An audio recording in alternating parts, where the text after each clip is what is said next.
కాదు కానీ సార్ అందరిలో ఉన్నప్పుడు మనం అందరి వాడిగా ఉండాలి సార్. అందరి వాడుగా అయినా ఒకటే, మీరు ఆయన స్టేట్మెంట్ వినలేదు. నాకు కులం లేదు, మతం లేదు, నేను అన్ని కులాలకు సంబంధించిన నాయకుడు, నేను ఒక కులానికి సంబంధించిన నాయకుడిని కాదు అని డైరెక్ట్ గా చెప్పారు. అందరి వాడు, జనం నచ్చిన నాయకుడు పవన్ కళ్యాణ్. అందుకే జనంలో ఉంటున్నాడు. ప్రతిదీ ఇప్పుడు గోదావరి నీళ్లు కలుషితం అవుతున్నాయి, ఈ నీళ్లు తాగితే జనం ఆరోగ్యం ఏమవుతుంది అని ఆయన ఆలోచించి అక్కడికి వెళ్ళి ఆ పక్కనే కూడా మొత్తం కూడా కలుషితం అవుతుంటే నీళ్ళన్నీ కూడా అధికారులు దగ్గర పెట్టుకుని అక్కడికంటే పరీక్షలు చేయించి ఆ చర్యలు తీసుకోవడము, ఆ పేపర్ మిల్స్ నుంచి వాటి నుంచి వచ్చే వ్యర్థాలను కూడా ఇక మీద అక్కడ కలవకోకుండా చేయాలని ఆదేశాలు జారీ చేయడం అవన్నీ చూశాం కదా. మరి మీరు అవన్నీ కనిపించరా?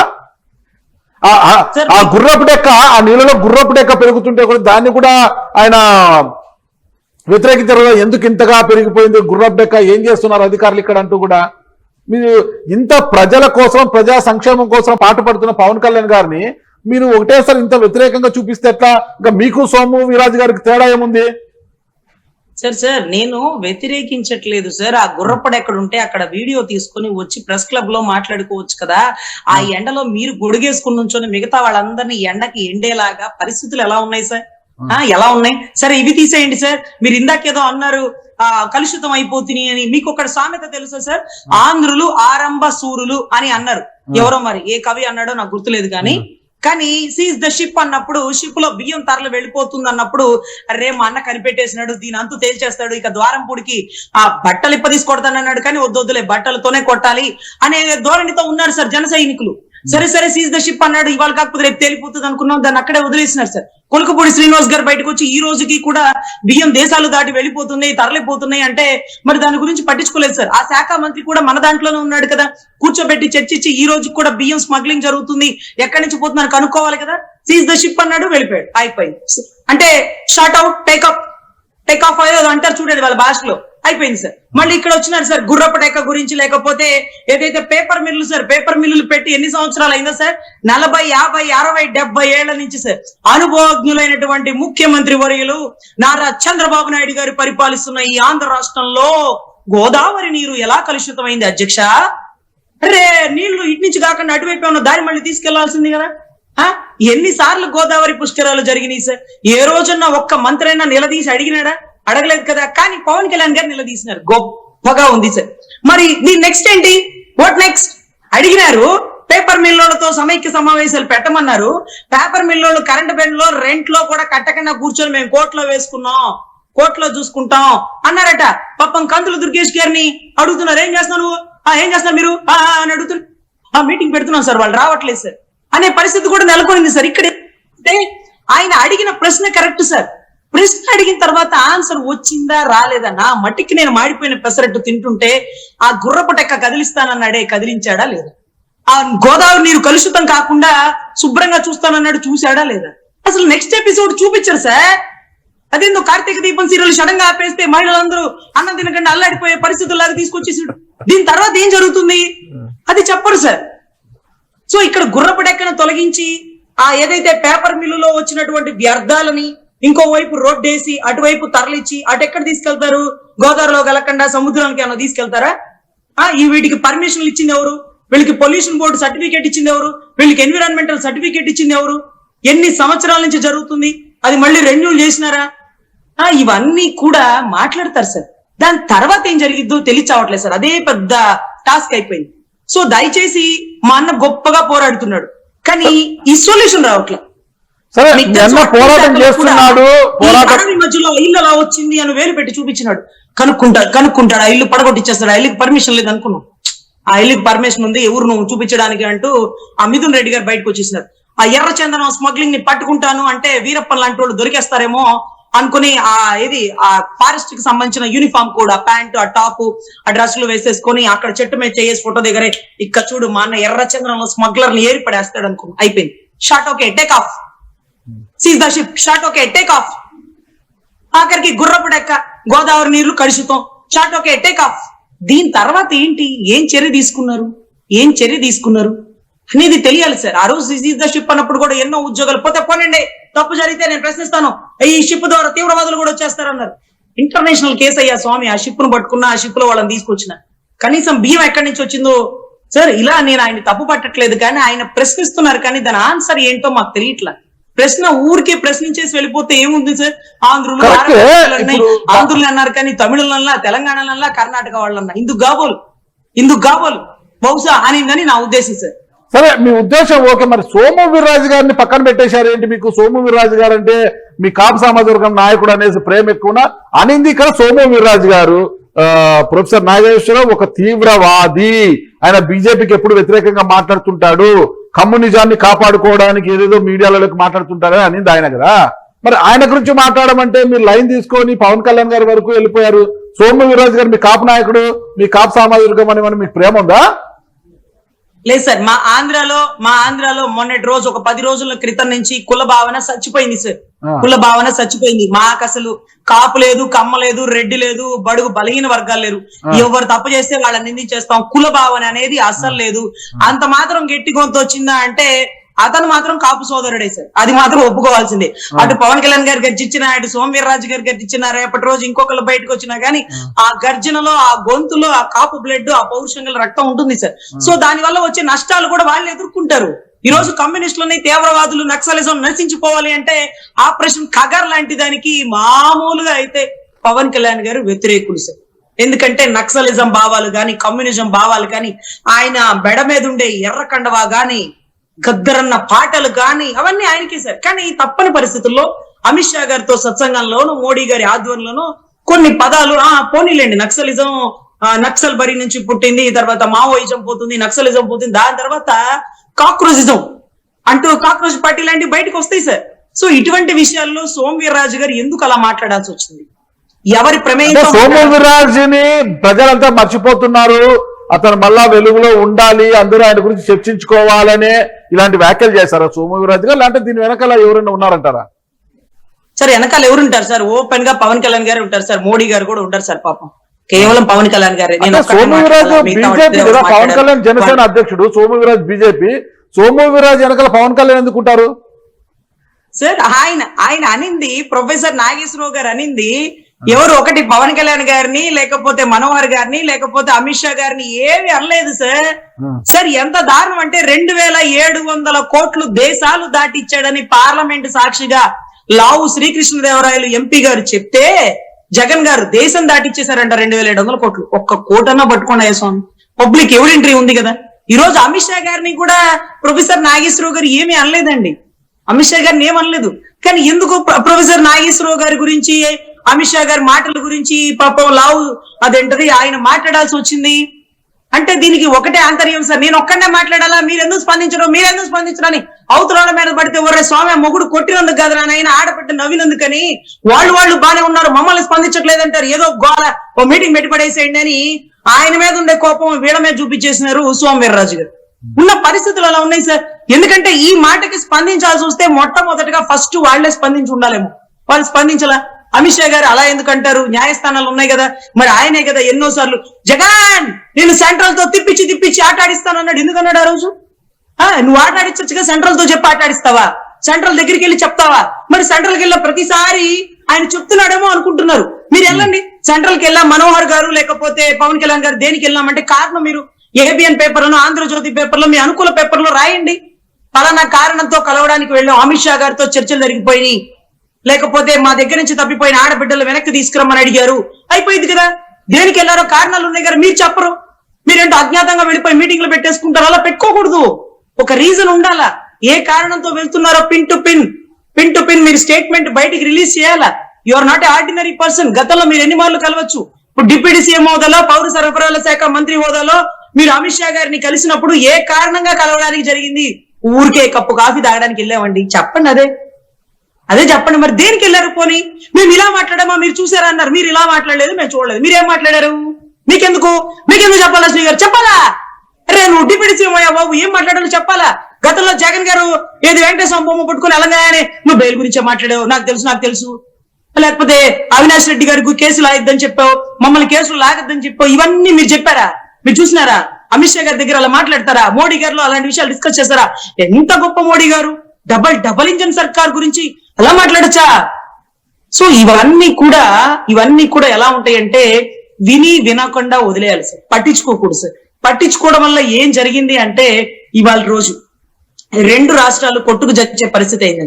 గతంలో జగన్ గారు పట్టించుకోబోబట్టి ఆయన్ని ఎన్ని మాటలన్నా, ఆయన్ని గొడ్డల పార్టీ అన్నా, లేకపోతే చెల్లిని చంప మీద కొడితే ఈయనేమన్నా తొంగి చూసినాడా? ఎన్ని మాట్లాడినా ఎక్కడ పట్టించుకోలేదు సార్. ఈయన ప్రతిదీ పట్టించుకున్నాడు. ఎందుకంటే పట్టించుకోవడానికి ఏమీ లేదు సార్, రాష్ట్రంలో పట్టించుకోవడానికి ఏమీ లేదు, రాష్ట్రంలో పనిచేయడానికి ఏమీ లేదు. కాబట్టి ఇవన్నీ పట్టించుకొని ఇయ్యల మీద పిల్లి మీద వెళ్ళి ఆ వదిన గోడ మీద ఇవాళ ఏం కూర ఉండేవు, మీ ఆయన కొట్టాడంట కదా, మీ అన్న అట్లా చేశాడంట కదా, ఈ ముచ్చట్లు ఎందుకు సార్? ఈ ముచ్చట్లు ఎందుకు? రాష్ట్రంలో ఏం జరుగుతుందో వీటి గురించి కదా డిస్కస్ చేసుకోవాలి. దీన్ని పూర్తిగా డైవర్షన్ పాలిటిక్స్ అంటారు. నాగరాజు గారు, మా రాష్ట్రంలో డిఎస్సీ పేపర్ లీక్ అయింది, మీకు తెలుసా? తెలుసు. మీకు తెలుసా? 16,000 మందికి సంబంధించిన ఏదైతే పాపం ఉద్యోగాలు, అధ్యాపకుల ఉద్యోగాలు సార్, మీకు తెలుసా? మా ఆంధ్ర రాష్ట్రంలో ఫస్ట్ ఎవరు వచ్చారో తెలుసా? డిఎస్సీలో ఏదైతే మాకు విద్యాశాఖ మంత్రి గారి ఆధ్వర్యంలో కాంట్రాక్ట్ బడ్జెట్ చేసి ఒక ఉద్యోగస్తుడికి వచ్చింది సార్. ఎవరిగట్ట కోచింగ్ వెళ్ళాడో తెలుసా మీకు? తెలియదు. మా దగ్గర స్పోర్ట్స్ కోటాలో సార్ కర్ర బిళ్ళ, అచ్చంగిల్ల ఈ ఆటల్లో కూడా ఇచ్చేసినారేమో సార్. టెట్ రాయకుండా మా రాష్ట్రంలో టెట్ రాయకుండా స్పోర్ట్స్ కోటాలో అధ్యాపకుడు ఉద్యోగాలు ఇచ్చేశారు సార్. ఇది డైవర్షన్ చేయడం కోసం ఇవన్నీ చేసినారు సార్. రాబోయే కాలంలో కాబోయే ముఖ్యమంత్రి వర్యులు ఈ రోజు డిఎస్సీ పేపర్ ని లీక్ చేసినారు సార్. ఒకసారి రిజల్ట్ రిలీజ్ చేశాక ఆయనకి ఏం అవసరం అండి? ఆయన ఎందుకు లీక్ చేస్తాడు? ఎక్కడో దళారులు ఉంటారు, అధికారులు దళారులు చేసుకొని చేసే పని ఇది. ఆయనకి ఏం సంబంధం? ఆయనకి ఏం అవసరం ఉంటుంది చెప్పండి? ఒక మంత్రిగా పాలన సాగించాలని కోరుకుంటారు తప్పితే ఎలాంటి లీకేజీలు లేకోకుండా, ఎలాంటి అక్రమాలు లేకోకుండా, ఇలాంటి విమర్శలకు ఏమన్నా ఎదుర్కోవడానికి సిద్ధంగా ఉంటారా? ఏదో కొంతమంది అధికారులు దళారుల మధ్యలో జరిగి ఉంటుంది ఒప్పందం అంతా కూడా. మన నీట్ పేపర్ ఎలా లీక్ అయింది? దానికైనా మోడీ గారు లీక్ చేయించింటారా? మోడీ గారు కాదు కదా లీక్ చేయించింది. ఎవరైతే ప్రశ్నాపత్రం తయారు చేశారో ఆ ప్రొఫెసర్లు, ఆ దళారులు ములాఖాత్ అయిపోయి వాళ్ళు చేశారు. ఇక్కడ కూడా మన డిఎస్సీ పేపర్ ఎవరైతే ప్రశ్నాపత్రం తయారు చేసి ఉంటారో వాళ్ళు కలుసుకొని ఏదైనా చేసి ఉంటే దానికి మంత్రికి ఆపాదిస్తే ఎట్లా? మీరు ప్రతిదీ గవర్నమెంట్ మంత్రికి ఆపాదిస్తారా మీరు? ఒకటి నాగరాజు గారు, అలా ఏమన్నా జరిగితే ఎంత మందిని సస్పెండ్ చేసినారు? ఎక్కడ కమిటీ వేసినారు? ఎవరు పేపర్ తీసినారు? ఏమన్నా చూసినారా? అతనికి ఎలా ఫస్ట్ వచ్చింది?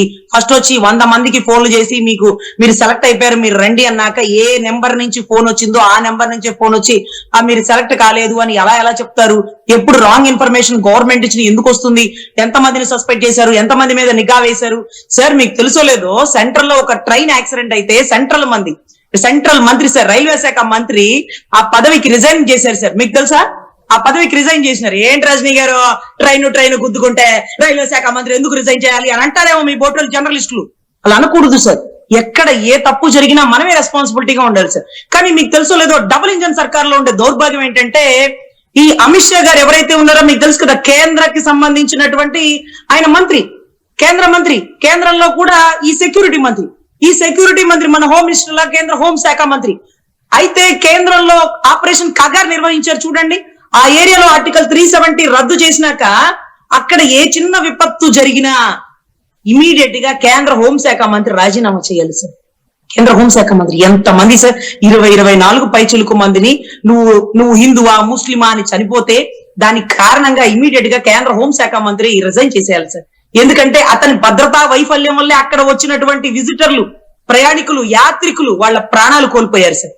కానీ ఏమో మరి అంతకుముందు ఉన్న మంత్రులు సార్ చాలా చిత్తశుద్ధిగా వాళ్ళ శాఖలో తప్పు జరిగితే ఇంకొకరితో చెప్పించుకోకుండా రిజైన్ చేసేసేవాళ్ళు సార్. ఈ రోజు విద్యాశాఖ మంత్రి రిజైన్ చేయమంటే ఆయనకేం సంబంధం రజనీ గారు అని మాట్లాడతారు. ఆయనకి సంబంధం లేదయ్యా. ప్రజారోగ్య శాఖ మంత్రినో పిఆర్ మంత్రినో రాజీనామా చేయమనడము, పేపర్ లీక్ అయిందంటే మంత్రిని రాజీనామా చేయడం కరెక్ట్ అంటారా?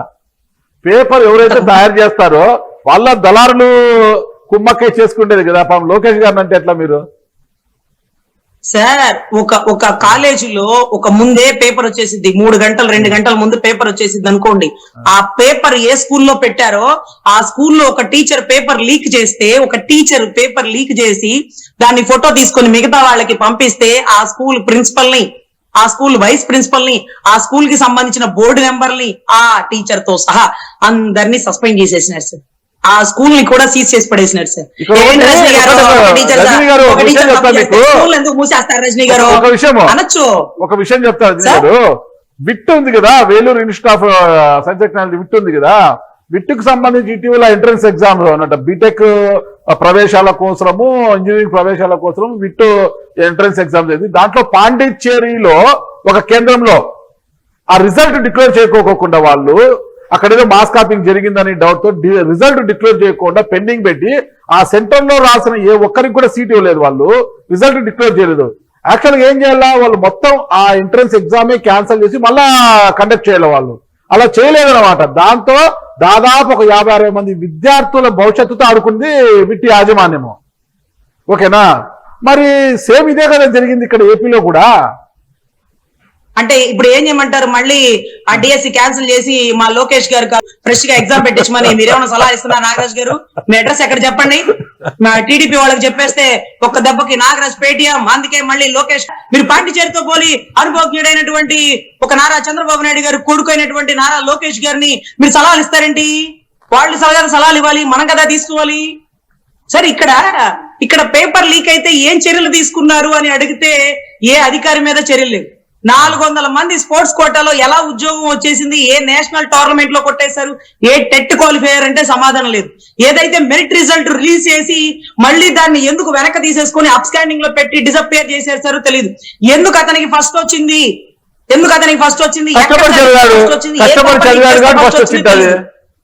కష్టపడి చదివింటాడు, కష్టపడి ప్రిపేర్ అయి ఉంటాడు, దాని ఫస్ట్ వచ్చింటది. ఎందుకు వచ్చిందంటే ఎలా చెప్తారు మీరు? అవును సార్, కానీ అతనేనంట ఆ పేపర్ ని అప్లోడ్ చేసేది, డౌన్లోడ్ చేసేది, పేపర్ కి సంబంధించిన యంత్రాంగంలో కీలక వ్యక్తి సార్. నిజంగానే చదివి వచ్చుంటే అతను అంటే ఈ ప్రశ్నకి ఆన్సర్ రాయాలి అన్నటువంటి జ్ఞానం కలిగినటువంటి ఒక మేధావి అయినటువంటి ఒక వ్యక్తి, టాపర్ అయినటువంటి వ్యక్తి ఒక కాంట్రాక్ట్ ఎంప్లాయీ గా ఉంటూ ఎన్ఓసి ఇచ్చేశాక, అంటే నేను ఈ ఉద్యోగానికి సంబంధం లేదని ఎన్ఓసి ఇచ్చేసాక కదా ఎగ్జామ్ రాయాలా? ఎన్ఓసి ఇవ్వకుండా ఎగ్జామ్ రాసాడంటే టాపర్ అయిపోయాడంటే అందుకని వాళ్ళు నువ్వు ఫస్ట్ ర్యాంక్ రావడానికి వీల్లేదు, నీ ఉద్యోగం రావడానికి వీల్లేదు, ఇదిగో నువ్వు ఎన్ఓసి ఇవ్వలేదంట. అసలు ఎన్ఓసి గురించి, ఉద్యోగాల గురించి మెరిట్ లిస్ట్ వచ్చాక, చెక్ లిస్ట్ కి వెళ్ళాక, కలెక్టర్ దగ్గర ఎంక్వైరీ జరుగుతున్నప్పుడు నీ సర్టిఫికెట్ ఇవ్వు అన్నప్పుడు కదా డిస్కషన్ చేయాలా? ముందే ఎలా తీసేస్తారని అతను కోర్టుకి వెళ్తే గానీ ఈ లీకేజ్ గురించి తెలియలేదు సార్. ఈ లీకేజ్ గురించి తెలియలేదు కదా సార్. ఇక్కడ ఒకటి సార్, తప్పు జరిగితే అవతల వాడితో వేలెత్తి చూపించుకోకుండా మన బాధ్యత మనం పాటించాలి సార్. గతంలో సెక్రటేరియట్ పోస్టులు 2 లక్షల పైచులకు ఉద్యోగాలు సార్, సచివాలయం ఉద్యోగాలు. ఎక్కడన్నా చిన్న తప్పు జరిగిందా సార్? ఎక్కడన్నా పేపర్ లీక్ అని, ఎక్కడన్నా అనాథరైజ్డ్ పర్సన్ ఉద్యోగం వచ్చిందని ఎక్కడన్నా చెప్పగలరా, నిరూపించగలరా? లేకపోతే ఏమన్నా అవకాశం ఏమన్నా ఇచ్చారా? ఎంత ట్రాన్స్పరెంట్ గా ఎగ్జామ్ కండక్ట్ చేసి అంతమంది ఉద్యోగాలు ఈరోజు గవర్నమెంట్ కి ధీటుగా ఎంఆర్ఓ ముందు, కలెక్టర్ ముందు చక్కగా కుర్చీలో కూర్చుంటున్నటువంటి ఒక ఉద్యోగస్తుల స్థాయిలో నిలపగలిగారు, నిరభ్యంతరంగా, ట్రాన్స్పరెంట్ గా.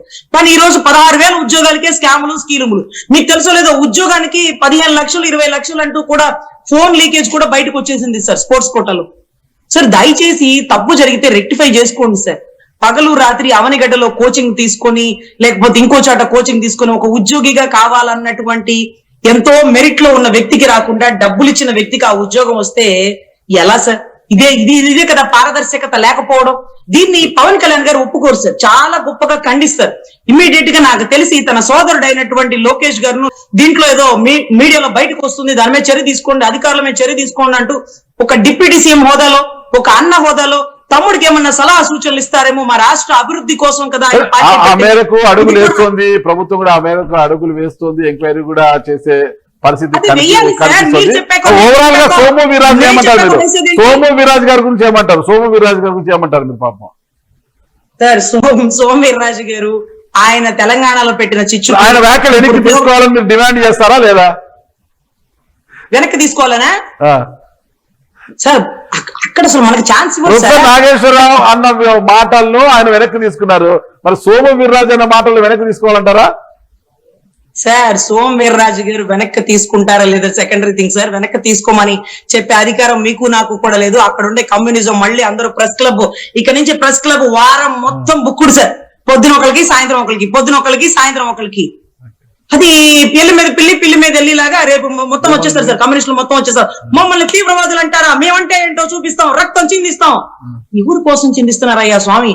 భారత స్వతంత్ర ఉద్యమం అయిపోయాక మళ్ళీ ఉద్యమాలు, మళ్ళీ తెలంగాణ ఉద్యమాలు అయిపోయాక మళ్ళీ ఉద్యమాలు అంటూ ఈ రోజు ఈ తిరుగుబాట్లు ఏంటో, ఈ గొడవలు ఏంటో, ఈ కమ్యూనిస్టులను తీవ్రవాదులు అంటడం ఏంటో, అసలు ఏంటో సార్. మనం మాట్లాడుకోవడానికి ఏమీ లేక వీళ్ళ గురించి మాట్లాడుకోవాల్సి వచ్చే పరిస్థితి అయిపోయింది.